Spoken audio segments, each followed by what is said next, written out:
Welcome to West Farthing Woodworks. Today we're going to talk about how to drill the finger opening in the ring, which is arguably the most important part.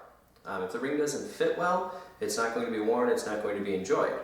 There's a number of bits involved. There's a ring mandrel that helps you do some sizing, and a sliding caliper is also useful to help figure out which size hole to drill.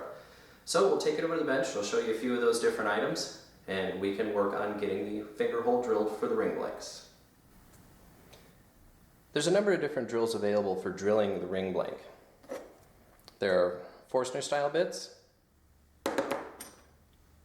paddle style bits, and even regular twist bits that are in larger sizes will work as well.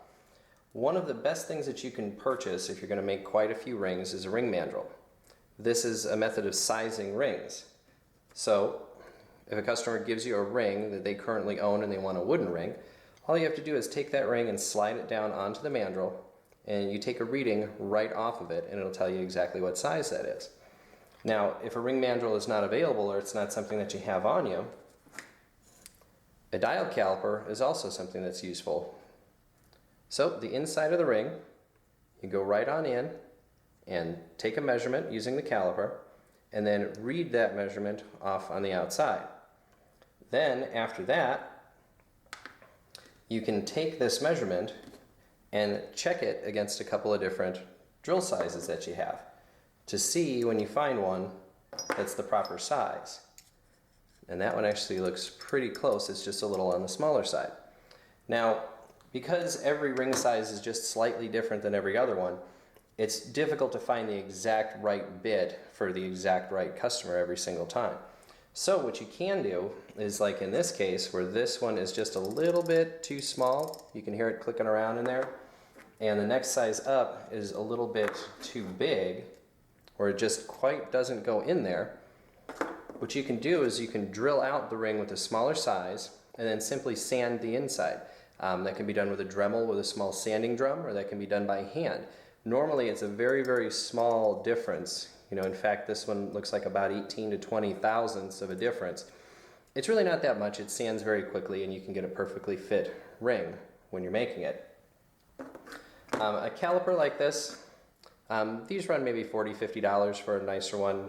Starretts and the really high-end ones can be several hundred, but there's places that sell small calipers like this for $20. That's probably the best way to go, just because it's going to be accurate enough for what we're doing.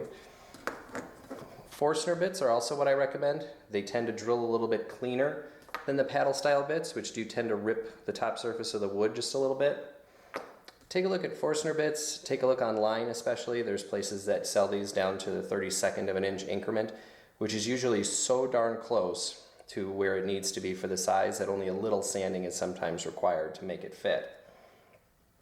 But again, a ring mandrel, these can be found at Michael's, these can be found at Joann Fabrics, they can be found online.